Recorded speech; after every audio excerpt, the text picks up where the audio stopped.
Hello mga fans! Kala nyo kayo? Ito yun oh. Hello mga fans! Hello mga bossing! Part 7 unboxing series PC Pan Edition. Kala nyo kayo mga fans, pero what if kayo na rin? So thank you guys for following me and sa pagpanonood ng mga videos ko at nakarating kayo dito sa unboxing series ng Pans Edition ko. So usually, ang PC case na meron tayo is up to 6 fans meron na-install. Okay? Yung i7 PC build ko, meron siyang 3 sa harap, 2 sa taas, 1 sa likod. So total of 6 fans ng PC. And yung iba naman na mga bagong latest model ngayon na PC case like yung mga fish tank, meron silang up to 9 or 10 fans. Okay? So, etong nakikita nyo, ang binili ko lang is 3 fans. Trio lang siya. From ID Cooling, model niya is AF127. Pero ang size niya is 120 by 120 mm. And 27 yung thick niya. So, bakit ID Cooling yung binili ko? Kasi white. And ito yung babagay sa PC na gusto ko mangyari. At saka yung RGB niya kasi hindi sa fans. Yung dati kong RGB na fans, actually ano lang, single color lang kada isang fan. Ito, paikot yung ano niya. And paikot, as we can see, paikot yung color niya, yung RGB. So hindi siya masakit sa mata tingnan. Andun pa rin, simple lang siya yet elegant na RGB. And ID Cooling kasi price wise ito yung budget friendly. And yun nga, sanay na ako sa ID Cooling na ginagamit. And subok naman siya para sa akin. Ayun, don't expect na kapag mga PC fans na pinag-uusapan, don't expect na kasi lang siya ng electric fan, no? So, yes, andun tayo sa part na makapagpalamig pa rin siya ng PC regardless kung anong speed yan. As long doon kayo hahanap sa okay ba yung ano niya, yung fan speed niya, like hindi ba siya yung sobrang bilis na fans. Kasi the more na mabilis yung fan na umiikot is I think yun na yung tendency na baka masira siya ng yung lifespan ba niya, ng lifespan is baka masira din kagad. And yun nga, from what I observe, personal experience ko lang, the more na maingay yung fans, the more na mabilis siya. Ibig sabihin, mainit or mainit yung CPU, yung pinaka-system, yung unit nyo. Kapag nagbabalorant ako while streaming na rin sa Facebook at sa Twitch, pansin ko, diba naka-OBS din, pansin ko sobrang ingay niya, sobrang lakas. So ito, I think, ID Cooling, maingay pa rin siya. Kasi nga budget fans lang siya. Unlike yung mga mamahalin talaga na umaabot ng kung magkano man. Yun talaga tahimik yun, for sure. Kahit anong gawin natin, kahit nag-stream siya, nag-OBS or nag-edit din sa mga Adobe Premiere o sa DaVinci Resolve, nagre-render, for sure tahimik yung mga price, yung mga matataas ang presyo. Unlike dito kay ID Cooling, I expect na kagad na medyo maingay siya kasi yung current ko sa i7 is maingay kapag ganun yung mga task ko.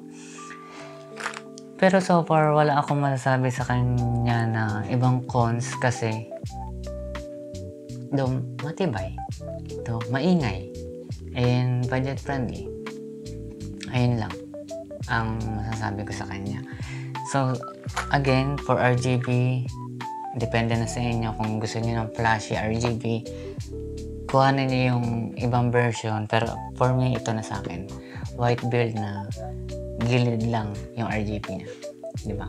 It's cool tingnan. So let's unbox this.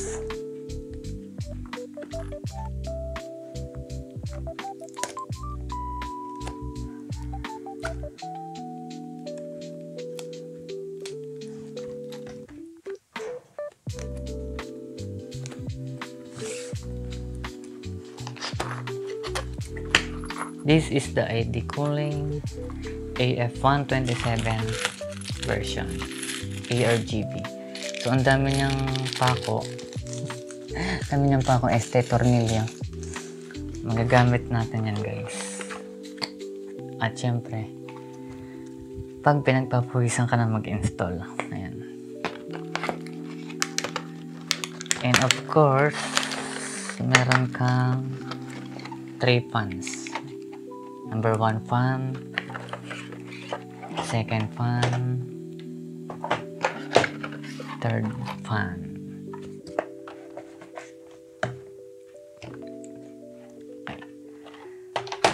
So sa fan na to, makikita natin meron siyang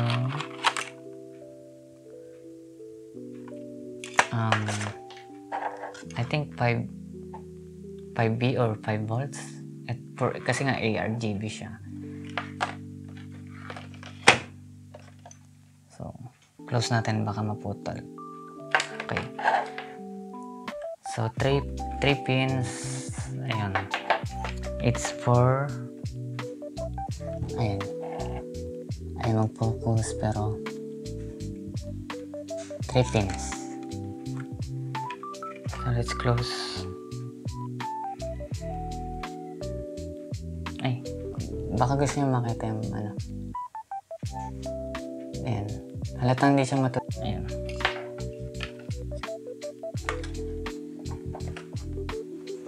Connect. So meron siyang 4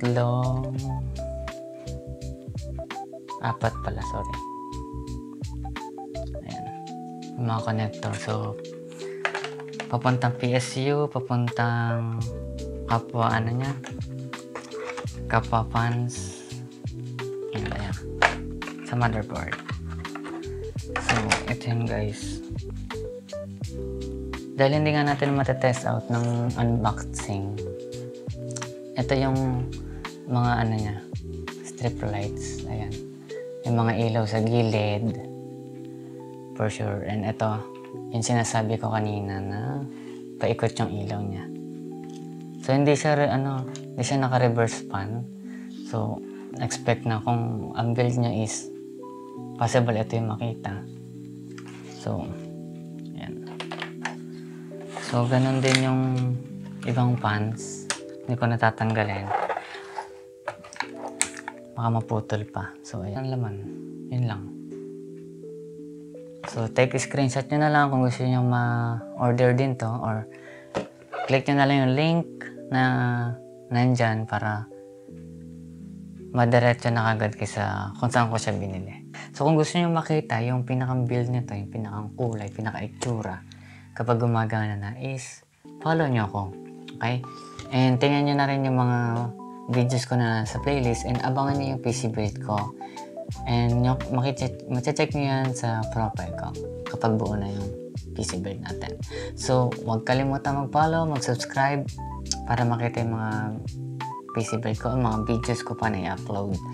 So thank you for watching this PC Pan edition ng unboxing series na to. Bye mga bossing!